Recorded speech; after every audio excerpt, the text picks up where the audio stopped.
நற்கருணைக்கு எல்லா காலமும்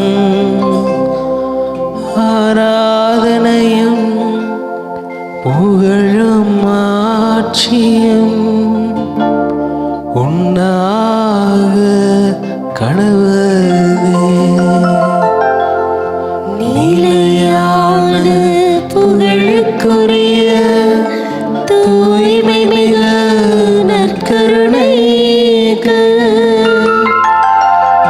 எல்லா காலமும் ஆராதனையும் புகழும் ஆட்சியும் உண்டாக கடவுளே. பிரியமானவர்களே, இதோ நம் மத்தியிலே நற்கருணை வடிவிலே ஆண்டவர் இயேசு வீற்றிருக்கின்றார். நம் ஒவ்வொருவரையும் தேடி வந்திருக்கின்றார். கண்ணுக்கு தெரியாத கடவுளாய் இருந்தவர் அனைத்து திரைகளையும் அகற்றிவிட்டு கண்களுக்கு புலப்படும் விதத்திலே, நம் ஒவ்வொருவரும் காணும் விதத்திலே அவர் நம்மிடையே எழுந்தருளி இருக்கின்றார். இதோ கடவுள் என்பவர் பழைய ஏற்பாட்டிலே மேகங்களுக்கு மேலும் மலைகளின் உச்சியிலும் எட்ட முடியாத தூரத்தில் மனிதருக்கு பார்க்க முடியாத அளவிற்கு ஏதோ ஒரு இடத்தில் இருப்பார் என்று எண்ணிக்கொண்டிருந்த பொழுது, இதோ நான் உங்களிடையே குடிகொண்டுள்ளேன், உங்களிடையே என் கூடாரத்தை எழுப்பியுள்ளேன் என்று சொல்லி இந்த மண்ணுலகிற்கு மனுமகனாக ஆண்டவர் இயேசு அவதரித்து இறுதியிலே தனது உடனிருப்பை விட்டு சென்றிருக்கின்றார். நற்கருணை என்றாலே ஆண்டவருடைய உடனிருப்பு, பிரசன்னம், அவருடைய கொடைகள் நிறைந்த உணவு, அருமருந்து என்று பல வகைகளிலே நாம் கூறலாம். இது இந்த நேரத்திலே நம்முன் ஆண்டவர் இயேசு வீற்றிருக்கின்றார். இறுதி ராவுணவின் போது அப்பத்தை எடுத்து நன்றி செலுத்தி அனைவருக்கும் பிட்டு கொடுத்தார். அது அவருடைய உடலாக இன்று நாம் கொண்டாடி கொண்டிருக்கின்றோம். இதை என் நினைவாக செய்யுங்கள் என்று அவர் கூறிவிட்டு சென்ற அந்த மறைபொருளை ஏற்று இந்நாள் வரை திருப்பலியிலே ஆண்டவர் இயேசுவினுடைய இந்த நற்கருணையை நாம் கொண்டாடி கொண்டிருக்கின்றோம். இந்த தருணத்திலே ஆண்டவர் இயேசுவினுடைய முழு பிரசன்னம், ஆண்டவர் இயேசுவினுடைய முழு ஆசீர்வாதம், ஆண்டவர் இயேசுவினுடைய முழு தரிசனம் இதோ நம் முன்னே விற்றிருக்கின்ற நற்கருணை வழியாக நாம் காணக்கூடும். எனவே அத்தகைய நற்கருணை ஆண்டவர் நம் ஒவ்வொருவரையும் தேற்றுகிற நல்ல இறைவன் நம் ஒவ்வொருவருக்கும் ஆன்ம உணவாகவும் ஆன்மீக மருந்தாகவும் நம் ஒவ்வொருவருடைய உள்ளங்களிலே எழுந்து நிறைவாக ஆசிர்வதிக்கின்ற இறைவன் இப்பொழுது நம் முன்னே இருக்கின்றார். அவரை உற்று நோக்குவோம். திருப்பாடலில் நாம் வாசிக்கின்றோம், அவரை உற்று நோக்கியோருடைய முகம் அவமானத்திற்கு உள்ளாகவில்லை, அவர்கள் முகம் மகிழ்ச்சியால் மிளிர்ந்தது என்று. எனவே அவரை உற்று நோக்குவோம். ஆண்டவர் இயேசு நம் ஒவ்வொருவரையும் மீட்க வந்த மீட்பர். தமது உடலாலும் தமது இரத்தத்தாலும் தமது உயிரையும் கொடுத்து தமது வாழ்வையே நமது பாவங்களுக்கு பிணையாக கொடுத்து விட்டு சென்றவர். அத்தகைய நற்கருணை ஆண்டவர் நம் முன்பாக இருக்கின்றார். எனவே அவரை உற்று நோக்குவோம். நல்லவராம் ஆண்டவர் நம் முன்னே இருக்கின்றார். வல்ல செயல்கள் புரிந்த ஆண்டவர் நம் முன்னே இருக்கின்றார். எனவே இந்த நேரத்திலே அவரை ஆராதிப்போம், அவரை போற்றி புகழுவோம்.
ஜீவனின் அதிபதியே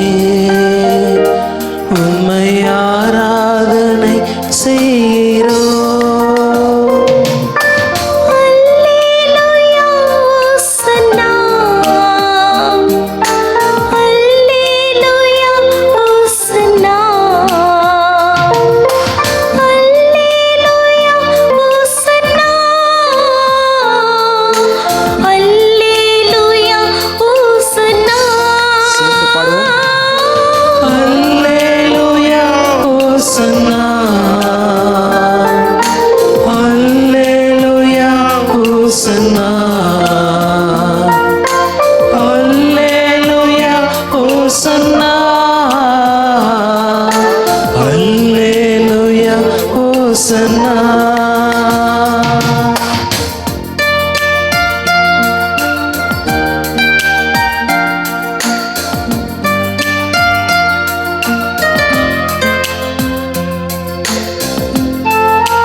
மரணத்தை ஜெயித்தவரே உம்மை ஆராதனை செய்கிறோம்.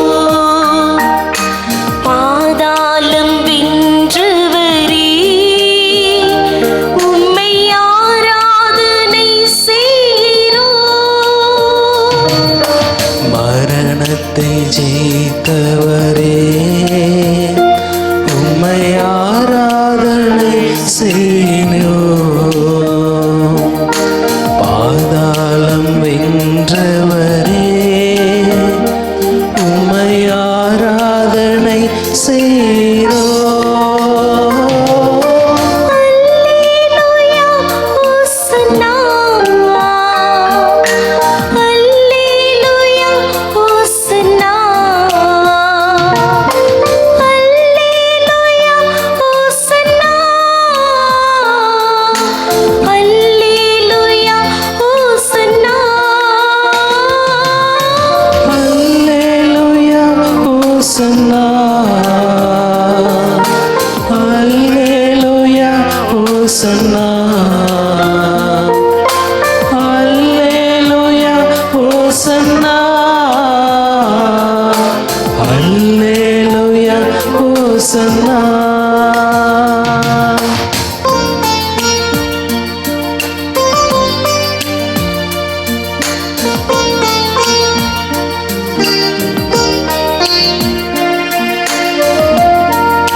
செய்கிறோம்.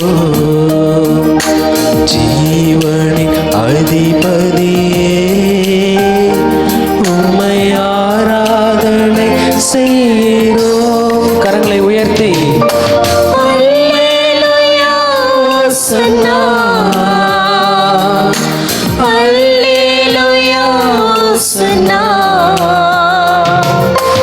அல்லேலூயா ஓசன்னா அல்லேலூயா ஓசன்னா அல்லேலூயா ஓசன்னா அல்லேலூயா ஓசன்னா அல்லேலூயா ஓசன்னா அல்லேலூயா ஓசன்னா.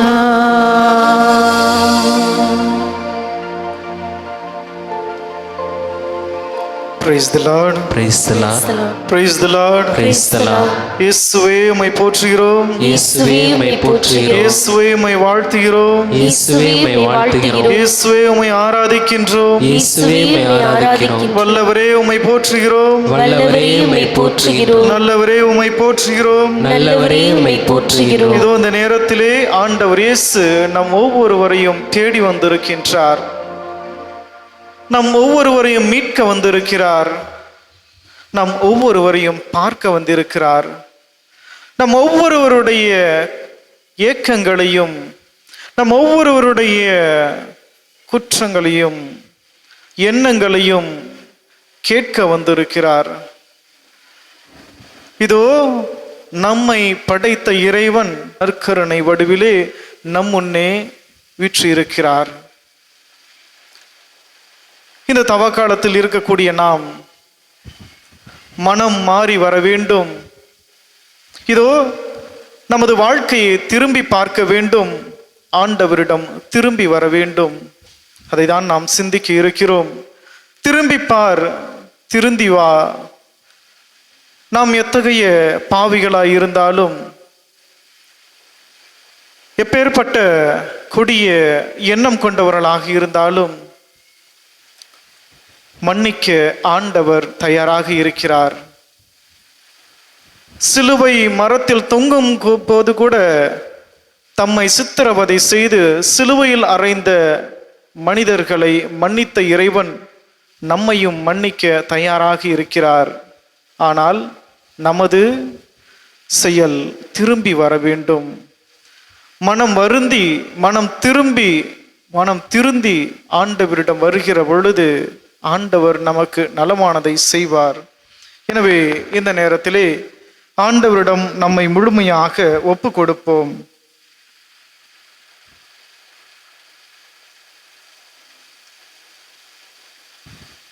ஆண்டவர் செய்த வல்ல செயல்களை எண்ணி எண்ணி அவரை போற்றி புகழ நாம் முற்படுவோம். ஒவ்வொரு வார்த்தைக்கு பிற்பாடு உம்மை போற்றுகிறோம், உம்மை புகழுகிறோம் என்ற அந்த துதியை பாடி ஆண்டவரை நாம் போற்றுவோம், புகழ்வோம், ஆராதிப்போம். உம்மை போற்றுகிறோம், உம்மை புகழுகிறோம், நன்றி கூறுகிறோம். உம்மை போற்றுகிறோம், உம்மை புகழுகிறோம், நன்றி கூறுகின்றோம். பாவிகளை மன்னிக்க வந்த மாபரன் இயேசுவே, இதோ உன் பாவங்கள் மன்னிக்கப்பட்டன, எழுந்து உன் படுக்கையை எடுத்துக்கொண்டு போ என்று சொன்ன உம்மை நாங்கள் போற்றுகிறோம், புகழ்கிறோம், ஆராதிக்கிறோம். உம்மை போற்றுகிறோம், உம்மை புகழுகிறோம், நன்றி கூறுகிறோம்.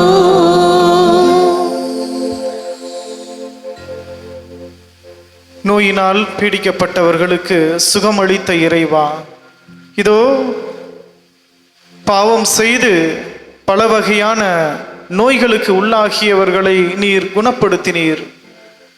இனி பாவம் செய்யாதே, இதைவிட கேடானது எதுவும் உனக்கு நேராமல் இருக்க ஆண்டவரிடம் திரும்பி வா என்று நீர் கூறினீர். அதற்காக உம்மை போற்றுகிறோம், உம்மை புகழ்கிறோம், உம்மை ஆராதிக்கின்றோம்.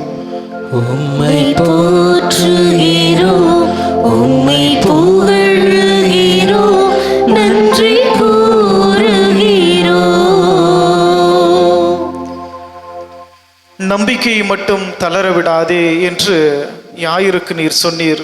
நம்பிக்கை இழக்கின்ற போது துணிவோடு இரு, நம்பிக்கையை தளர விடாதே, உனது மகள் இன்னும் இறக்கவில்லை, உறங்குகிறாள் என்று சொல்லி நம்பிக்கையை மேன்மேலும் வலுவூட்டியவரே, ஏதோ எங்கள் ஒவ்வொருவரையும் இந்நாள் வரை நம்பிக்கையில் வளர்த்தெடுக்கின்ற உமது மேலான கிருபையை எண்ணி உம்மை போற்றுகிறோம், உம்மை புகழ்கிறோம். உம்மை போற்றுகிறோம், உம்மை புகழுகிறோம், நன்றி கூறுகிறோம். இதோ பாவிகள் ஒவ்வொருவரையும் மனம் திரும்புவதற்காக பாவிகளோடு நீர் சென்று அவர்களை நீர் மனம் மாற்றினீர். பாவிகளோடும் வரி தண்டுபவர்களோடும் இவர் உணவு அருந்துகிறாரே என்று உம்மை உதாசீனப்படுத்திய பொழுது, விமர்சனம் செய்த பொழுதும் அவர்களுடைய மனமாற்றத்திற்காக நோய் அற்றவருக்கு மருத்துவர் தேவையில்லை, நோயுற்றவருக்கே மருத்துவர் தேவை என்று எங்களை தேடி வந்த இயேசுவே, உம்மை போற்றுகிறோம், உம்மை புகழ்கிறோம். உம்மை போற்றுகிறோம், உம்மை புகழுகிறோம், நன்றி கூறுகிறோம். இதோ வரி தண்டுபவரான சக்கேயு தமது பாவத்தை உணர்ந்து உம்மை தேடி உம்மை காண வேண்டும் என்று வந்த பொழுது அவரது இல்லத்திற்கே சென்று உமது பிரசன்னத்தையும் உமது ஆசீர்வாதத்தையும் நீர் அந்த இல்லத்திற்கு கொடுத்தீரே. இதோ இந்த வீட்டிற்கு மீட்பு உண்டாயிற்று என்று சொல்லி அந்த இல்லத்தை நீர் மீட்டு கொண்டீரே. அதற்காக உம்மை போற்றுகிறோம், உம்மை புகழ்கிறோம். உம்மை போற்றுகிறோம், உம்மை புகழுகிறோம், நன்றி கூறுகிறோம். இதோ வல்ல இறைவன், நல்ல இறைவன், நம் ஒவ்வொருவரையும் தேற்றுகிற இறைவன் நம்மை நிறைவாக ஆசீர்வதித்திருக்கின்றார். இந்நாள் வரை நம்மோடு உடனிருந்து நமது தேவை என்னவென்று ஆய்ந்து அறிந்து அவற்றை பூர்த்தி செய்திருக்கின்றார். நாம் வேண்டுகிற பொழுது அந்த வேண்டுதல்கள் அனைத்தையும் கேட்டு நமக்கு நிறைய ஆசிரை தந்த இறைவன் நம் முன்னே இருக்கின்றார். எனவே அவருக்கு நன்றியின் பாடலை நாம் பாடுவோம். மறவாமல் நினைத்தீரையா, மனதார நன்றி சொல்வேன். என்னை மறவாமல் நினைத்தீரையா, மனதார நன்றி சொல்வேன். இரவும் பகலும் என்னை நினைத்து இதுவரை நடத்தினீரே. இரவும் பகலும் என்னை நினைந்து இதுவரை நடத்தினீரே. நன்றி நன்றி ஐயா, ஆ கோடி கோடி நன்றி ஐயா. நன்றி நன்றி ஐயா, ஆஹா கோடி கோடி நன்றி ஐயா.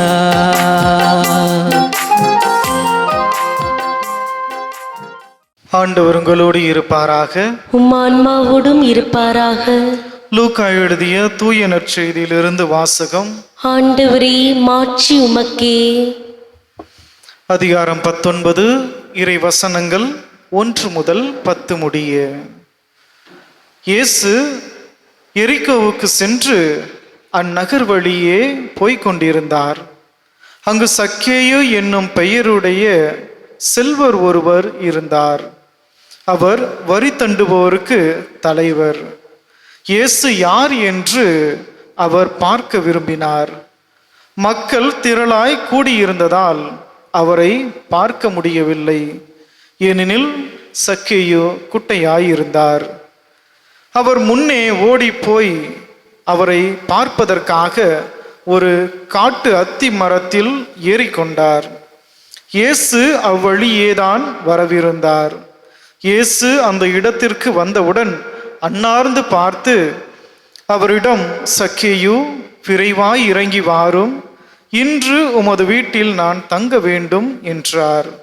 அவர் விரைவாய் இறங்கி வந்து மகிழ்ச்சியோடு அவரை வரவேற்றார். இதை கண்ட யாவரும், பாவியிடம் தங்க போயிருக்கிறாரே இவர் என்று முணுமுணுத்தனர். சக்கேயு எழுந்து நின்று, ஆண்டவரே, என் உடைமைகளில் பாதியை ஏழைகளுக்கு கொடுத்து விடுகிறேன். எவர் மீதாவது பொய் குற்றம் சுமத்தி எதையாவது கவர்ந்திருந்தால் நான் அதை 4 மடங்காக திருப்பி கொடுத்து விடுகிறேன் என்று அவரிடம் கூறினார். இயேசு அவரை நோக்கி, இன்று இந்த வீட்டிற்கு மீட்பு உண்டாயிற்று, ஏனெனில் இவரும் ஆபிரகாமின் மகனே. இழந்து போனதை தேடி மீட்கவே மானிட மகன் வந்திருக்கிறார் என்று சொன்னார். ஆண்டவரின் அருள்வாக்கு. கிறிஸ்துவே உமக்கு புகழ். கிறிஸ்துவில் மிக பிரியமானவர்களே, மனம் மாறி வர வேண்டும். கடந்த வாழ்க்கையை திரும்பி பார், கடவுளிடம் திருந்தி வா என்கின்ற அழைப்பு நம் ஒவ்வொருவருக்கும் விடுக்கப்படுகின்ற செய்தியாக இருக்கிறது. ஆண்டவர் இயேசு சக்கேயுவை மன்னித்து ஏற்றுக்கொண்டார். அவரது இல்லத்திற்கு சென்று அந்த வீட்டிற்கு மீட்பு அளித்தார். இந்த மனமாற்றம் தவக்காலத்தின் மிக முக்கியமான மைய கருத்தாக இருக்கிறது. மனம் மாறி ஆண்டவரிடம் திரும்பி வர வேண்டும். இந்த மனமாற்றத்தை 2 விதமாக கூறுவார்கள். ஒன்று, பாவ நிலையிலிருந்து மனம் மாறி திரும்பி வருதல். இதை பழைய காலத்திலே நாம் பார்க்கிற பொழுது மதம் மாற்றுதல் என்ற சொல்லானது நிலவியது. ஒரு சமயத்தை சார்ந்த நபர் வேறொரு சமயத்தை தழுவி செல்லக்கூடியதான் மதம் மாற்றம். ஆனால் ஆண்டவர் இயேசு இங்கு மதம் மாற்றத்தை அறிவிக்கவில்லை, மாறாக மன மாற்றத்தை அறிவிக்கின்றார். மனம் மாறி ஆண்டவரிடம் திரும்பி வர வேண்டும். அதைதான் கிரேக்க வார்த்தையிலே மெத்தனோயா என்று சொல்கிறார்கள். மெத்தனோயா என்றால் முழுவதுமாக நாம் மனம் மாறி ஆண்டவரிடம் திரும்பி வர வேண்டும். Return to God, U turn என்று சொல்லலாம். எனவே ஒரு புள்ளியிலிருந்து சென்ற ஒரு கோடானது மீண்டும் அதே புள்ளிக்கு திரும்பி வரக்கூடியது தான் இந்த யூ டர்ன் என்கின்ற அந்த வார்த்தை. எனவே ஆண்டவரிடமிருந்து பிரிந்து சென்ற நாம் மீண்டும் ஆண்டவரிடமே திரும்பி வர வேண்டும்.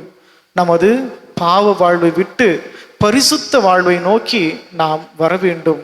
அதை தான் ஆண்டவர் நமக்கு அழைப்பு விடுக்கின்றார். இந்த மனமாற்றம் என்கின்ற இந்த வார்த்தை விவிலியத்திலே 106 இடங்களிலே வருகின்றது. பழைய ஏற்பாட்டிலே 42 இடங்களிலும், புதிய ஏற்பாட்டிலே 64 இடங்களிலும், மொத்தமாக 106 இடங்களிலே மனமாற்றம் என்கின்ற வார்த்தை வருகிறது. ஆனால் பல்வேறு வகையான வார்த்தைகளிலே வருகிறது. ஒரு பக்கம் மெத்தனோயா, இன்னொரு பக்கம் ஷூப், எபிஸ்திரோபா, நாகும் என்கின்ற இந்த வார்த்தைகளிலே வருகிறது. ஆண்டவர் நம் ஒவ்வொருவரையும் முழுமையாக மனமாறி திரும்பி வர அழைப்பு விடுக்கின்றார். இதனை தான் எசையா புத்தகம் அதிகாரம் 31 இறைவசனம் 6 நாம் வாசித்தோம் என்றால், இஸ்ரேல் மக்களே, எனக்கு எதிராக கலகம் செய்வதில் ஆழ்ந்து விட்டீர்கள், என்னிடம் திரும்பி வாருங்கள். இஸ்ரேல் மக்கள் எல்லோரும் என்ன பண்ணினாங்க அப்படின்னாக்க, அசிரிய மன்னனின் அடிமை தலையில் இருந்தார்கள் அவர்கள். எனவே அவர்கள் தங்களுக்கு தாங்களே சிலைகளை வடித்து கொண்டார்கள். கடவுளை மறந்து, கடவுளுடைய அந்த வல்ல செயல்களை மறந்து, எகிப்திலிருந்து அவர்களை மீட்டு வந்த இறைவனை மறந்து அவர்கள் சென்ற காரணத்தினால் கடவுள் அவர்கள் மீது கோபம் கொண்டு இறைவாக்கினர் எசையா வழியாக திரும்பி வருமாறு, மனம் மாறி வருமாறு அழைப்பு விடுக்கின்றார். இதைதான் எரேமியா புத்தகத்தில் 3ஆம் அதிகாரம் இறை வசனங்கள் 12 14 முடிய நாம் வாசிக்க கேட்போம். நீ சென்று வடக்கே திரும்பி இச்சொற்றொடர்களை உரக்க கூறு. நம்பிக்கையற்ற இஸ்ரேலே, என்னிடம் திரும்பி வா என்கிறார் ஆண்டவர். நான் உன் மீது சினம் கொள்ள மாட்டேன், ஏனெனில் நான் பேரன்பு கொண்டவன் என்கிறார் ஆண்டவர். நான் என்றென்றும் சினம் கொள்ளேன். உன் குற்றத்தை நீ ஏற்றுக்கொண்டால் போதும். உன் கடவுளாகிய ஆண்டவருக்கு எதிராக கலகம் செய்தாய். பசுமையான மரங்கள் அனைத்தின் கீழும் அந்நியரை நாடி அங்குமிங்கும் ஓடினாய். என் குரலுக்கோ நீ செவிசாய்க்கவில்லை என்கிறார் ஆண்டவர். இவ்வாறு ஆண்டவர் தமது மக்கள் மனம் மாறி வேறு வழியில் சென்று விட்டதை எண்ணி அவர் மனம் திரும்பி தம்மிடம் வருமாறு அழைப்பு விடுக்கின்றார். பல்வேறு வகையான தீய நாட்டங்களுக்கும் தீய சக்திகளுக்கும் முக்கியத்துவம் கொடுத்து மனிதர்கள் கையால் உருவாக்கப்பட்ட சிலைகளை நம்பி உண்மையான கடவுள், படைகளின் ஆண்டவர், வெற்றியின் வீரர், அவருடைய வல்ல செயல்களை மறந்து இந்த மக்கள் பிற தெய்வங்களை நாடி சென்ற காரணத்தினால் ஆண்டவர் இறைவாக்கினர் எரேமியா வழியாக திரும்பி வருமாறு அழைப்பு கூறுகின்றார். மேலும் ஓசையா புத்தகத்திலே ஓசையா இறைவாக்கினர் வழியாக ஆண்டவர் திரும்பி வருமாறு மனமாற்றத்திற்கு அழைப்பு விடுக்கின்றார். இஸ்ரேலே, உன் கடவுளாகிய ஆண்டவரிடம் திரும்பி வா. நீ உன் தீச்செயலால் வீழ்ச்சியுற்றாய்.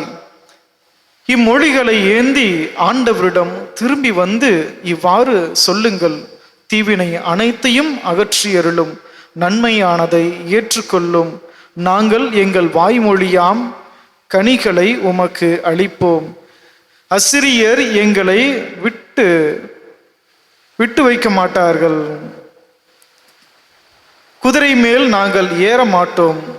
எங்கள் கைவினை பொருட்களை நோக்கி எங்கள் கடவுளே என்று இனி சொல்ல மாட்டோம். கைவினை பொருட்களை நோக்கி கைகளை உயர்த்தி எங்கள் கடவுளே என்று சொல்ல மாட்டோம் என்று வாக்குறுதி அளிக்கிறார்கள். இதுதான் மனமாற்றம்.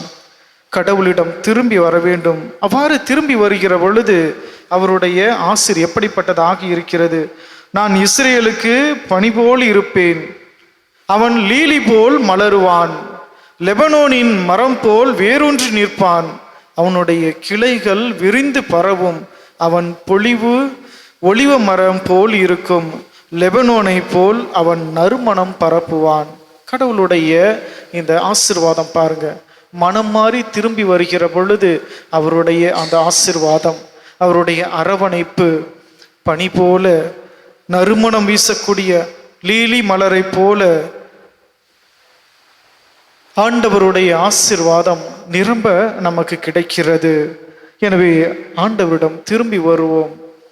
ஆண்டவருக்கு எதிராக நாம் செல்லுகிற பொழுது, ஆண்டவருக்கு எதிராக நாம் குற்றங்கள் புரிகிற பொழுது ஆண்டவரை விட்டு பிரிந்து செல்கின்றோம். இதைத்தான் பாவம் என்று சொல்கிறோம். பாவம் என்றால் கடவுளுடைய அன்பை விட்டு பிரிந்து செல்லுதல். ஒரு சுவர் இருக்கிறது என்றால் அதுல சிறிய செடி, அரச மரமோ அல்லது ஆலமர செடியோ சிறியதாக முளைக்கும் பொழுதே அதை நாம் வேரோடு பிடுங்கி எறிய வேண்டும். அந்த இடத்துல ஆசிட் ஊத்துறது, அப்போதான் நமது சுவருக்கு பாதுகாப்பாக இருக்கும். அவ்வாறு செயல்படவில்லை என்றால் அந்த சிறிய செடியானது வளர்ந்து பெரிய மரமாகிற பொழுது அந்த சுவரானது இடிந்து விழப்படும். எனவே ஆண்டவரோடு நாம் இணைந்திருக்கிற பொழுது எதுவும் நம்மை அசைக்க முடியாது. எப்பொழுது பாவம் சிறிதாக வருகிறதோ, நாம் அதை கண்டுகொள்ளாமல் அதை பொருட்படுத்தாமல் விடுகிற பொழுது கடவுளுக்கும் நமக்கும் இடையே மிகப்பெரிய பிளவு ஏற்படுகிறது. இறுதியிலே நாம் கடவுளை விட்டு பிரிந்து கீழே விடுகின்றோம். எனவே திரும்பி வர வேண்டும், ஆண்டவரோடு இணைய வேண்டும், நம் பாவங்கள் அனைத்தையும் எடுத்து எறிய வேண்டும், மனம் மாறி ஆண்டவரிடம் திரும்பி வர வேண்டும். இந்த தவ காலத்திலே கடவுள் நம் ஒவ்வொருவருக்கும் ஆசீர்வாதம் தரக்கூடியவர். நம் ஒவ்வொருவரையும் மீட்க வந்த இறைவன், மாபெரும் இறைவன், மனுவான இறைவன் நம்மை மீட்பதற்காக இந்த மண்ணுலகிற்கு வந்தார். ஒரே ஒரு முறை சிலுவையில் பாடுபட்டு தமது உயிரை நமக்கு பிணையாக கொடுத்து விட்டு சென்றவர். நாம் மீட்பு பெற தமது உயிரை பலியாக கையளித்த இறைவன் நம்மை திரும்பி வரும்படி அழைப்பு விடுக்கின்றார். சக்கேயு எவ்வாறு மரத்தின் மீது ஏறி ஆண்டவர் இயேசுவை பார்க்க வேண்டும் என்ற தாகத்தோடு சென்றானோ அதே போல நாமும் ஆண்டவரிடம் திரும்பி வர வேண்டும். அவ்வாறு வருகிற பொழுது இவ்வீட்டிற்கு மீட்பு உண்டாயிற்று என்று ஆண்டவர் சொன்னார். அதே போல உனக்கு மீட்பு உண்டாயிற்று, உன் குடும்பத்திற்கு மீட்பு உண்டாயிற்று, உன் மக்களுக்கு ஆசீர்வாதம் உண்டாயிற்று என்று சொல்லி நம் ஒவ்வொருவரையும் நம் குடும்பத்தையும் ஆண்டவர் ஆசீர்வதிப்பார். எனவே இந்த நேரத்திலே ஆண்டவரிடம் முழுமையாக நாம் ஒப்பு கொடுப்போம். திருப்பாடலிலே வருகிறது போல 51வது திருப்பாடல் இறைவசனம் 13 பாவிகள் உம்மை நோக்கி திரும்புவர் என்று நாம் வாசிக்கின்றோம். பாவிகளாகிய நாம் ஆண்டவரிடம் திரும்பி வருவோம். பாவியாகிய நாம் ஆண்டவரை நாடி வருவோம், திரும்பி வருவோம், திருந்தி வருவோம். இதோ குற்றம் செய்தோருக்கு உம் வழிகளை கற்பிப்பேன், பாவிகள் உம்மை நோக்கி திரும்புவர். ஒவ்வொரு நாளும் எங்கள் குற்றங்களை உணர்ந்து உம்மை நோக்கி நாங்கள் வர ஆசீர்வதியும் என்று சொல்லி நாம் ஜெபிப்போம். ஆண்டவர் நம்மை நேர்வழியில் நடத்த, நல்வழியில் நடத்த, நம் ஒவ்வொருவரையும் ஆசீர்வதிக்க ஆயத்தமாய் இருக்கிறார்.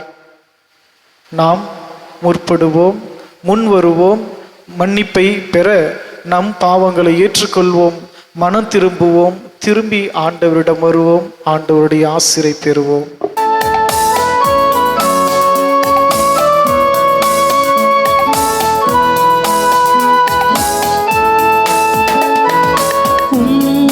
கரங்களிலே என்னை வரைந்தவரே,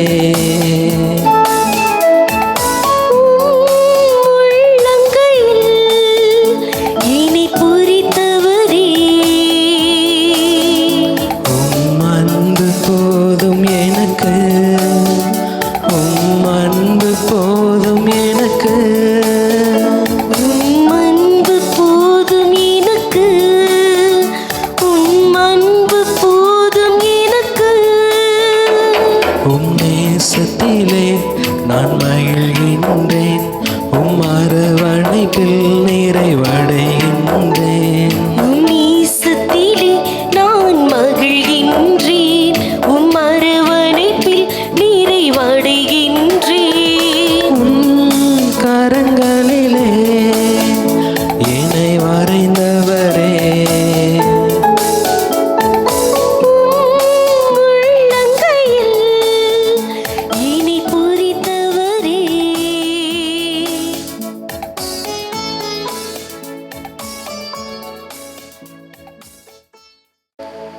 நீங்கள் என்னுள்ளும் என் வார்த்தைகள் உங்களுள்ளும் இருந்தால் நீங்கள் விரும்பி கேட்பதையெல்லாம் நான் உங்களுக்கு அருள்வேன் என்று ஆண்டவர் மொழிந்திருக்கின்றார்.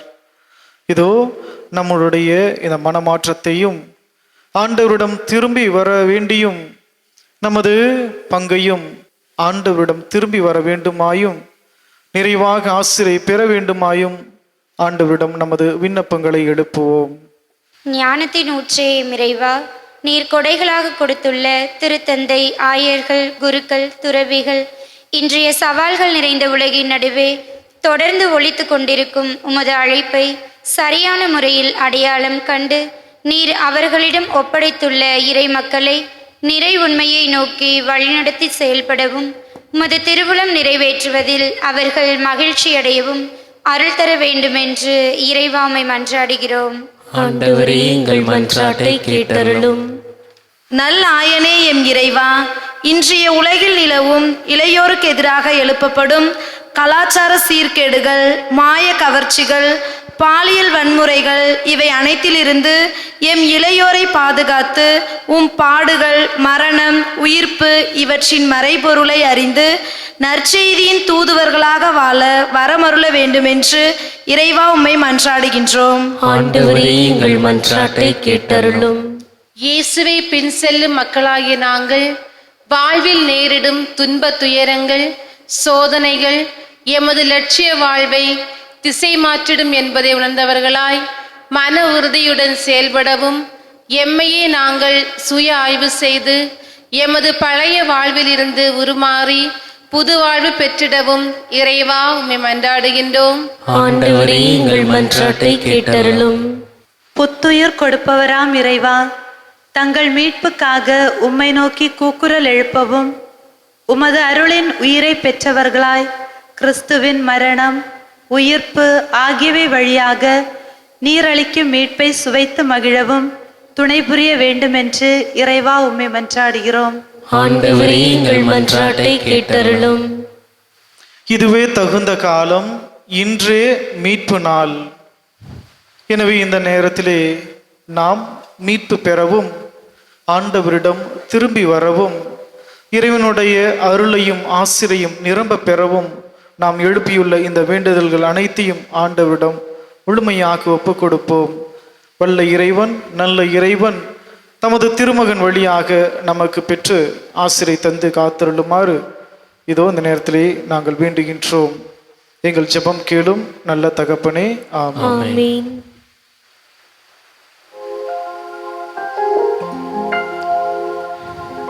விண்ணப்பத்தை கேட்பவரே, என் கண்ணீரை காண்பவரே, சுகம் தருபவரே, ஸ்தோத்திரம் இயேசுயா.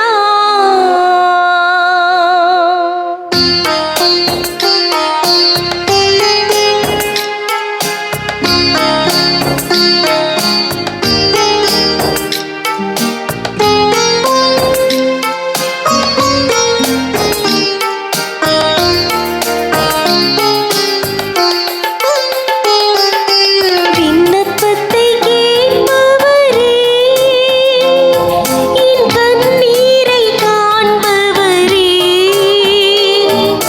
சுகம் தருபவரே, ஸ்தோத்திரம் இயேசுயா. சேர்ந்து பாடுவோம். விண்ணப்பத்தை கேட்பவரே, என் கண்ணீரை காண்பவரே, சுகம் தருபவரே, ஸ்தோத்திரம் இயேசுயா.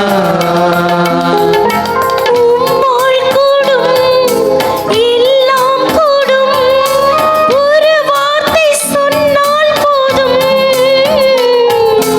உம்மால் கூடும், எல்லாம் கூடும், ஒரு வார்த்தை சொன்னால் போதும்.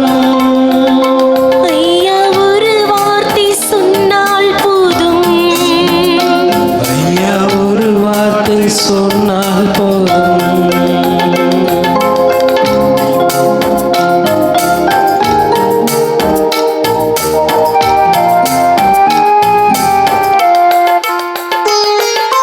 மனதுருகி கரம் நீட்டி அதிசயம் செய்பவரே, மனதுருகி கரம் நீட்டி அதிசயம்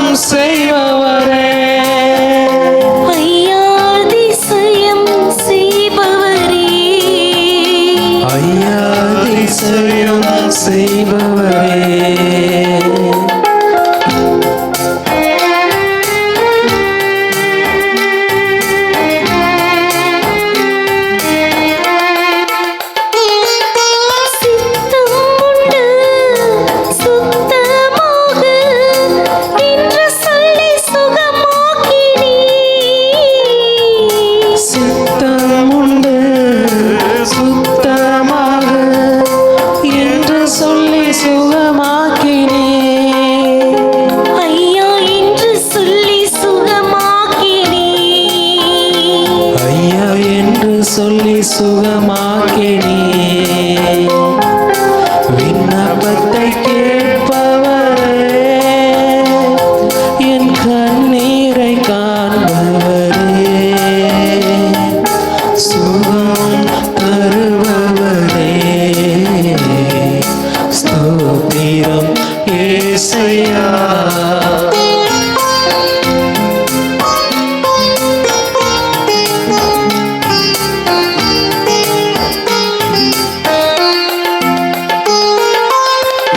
நோய்களை சிலுவையிலே சுமந்து தீர்த்தீரையா. என் நோய்களை சிலுவையிலே சுமந்து தீர்த்தீரையா. ஐயா சுமந்து தீர்த்தீரையா. ஐயா சுமந்து தீர்த்தீரையா. விண்ணப்பத்தை கேட்பவரே, என் கண்ணீரை காண்பவரே, சுகம் தருபவரே, ஸ்தோத்திரம் இயேசையா. விண்ணப்பத்தை கேட்பவரே.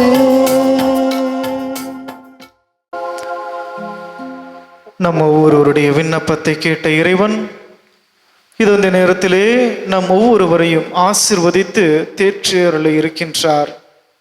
இதோ நானே திராட்சை செடி, நீங்கள் அதன் கிளைகள், என்னோடு இணைந்திருந்தால் நீங்கள் மிகுந்த கனி தருவீர்கள் என்று யோவான் எழுதிய நற்செய்தி அதிகாரம் 15 நாம் வாசிக்கின்றோம். ஆண்டவரோடு இணைவோம், திரும்பி வருவோம், ஆண்டவருடைய ஆசிரை நாம் பெறுவோம். மாண்புயர் கீதம் பாடி ஆண்டவருடைய ஆசிரை பெறுவோம்.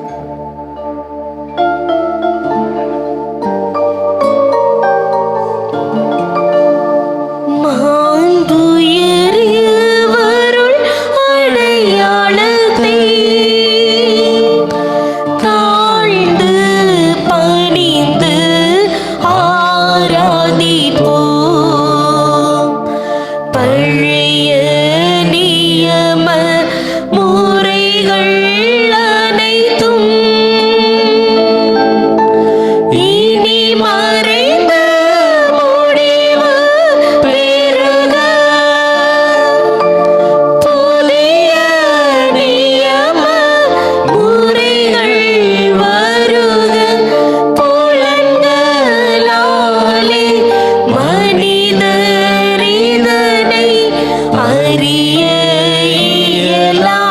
குறையை நீக்க நம்பிக்கையின் உதவி பெறுக.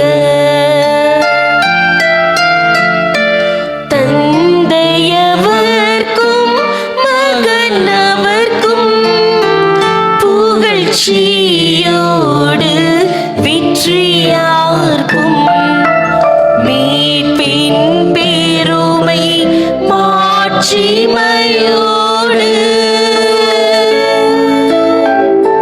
வலிமை வாழ்த்த யாவுமாக இருவரிடமாய் வருகின்றவராம் தூய ஆவி ஆனவர்க்கும் அளவில்லாத சம புகழ்ச்சி என்றென்றுமே உண்டாகுக.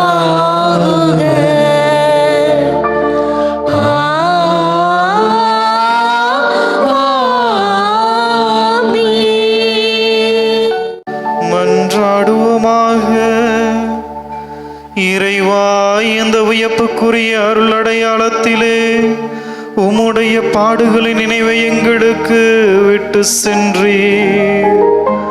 உம் திருவுடல் திரு ரத்தம் ஆகியவற்றின் தூய மறைபொருளை வணங்கும் நாங்கள் உமது மீட்பின் பயனை இடைவிடாமல் தூய்த்துணர்ந்து மகிழ அருள் புரிவீராக.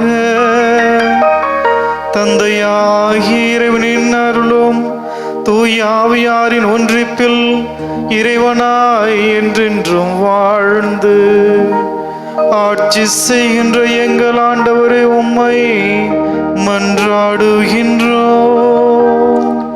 ஆமென்.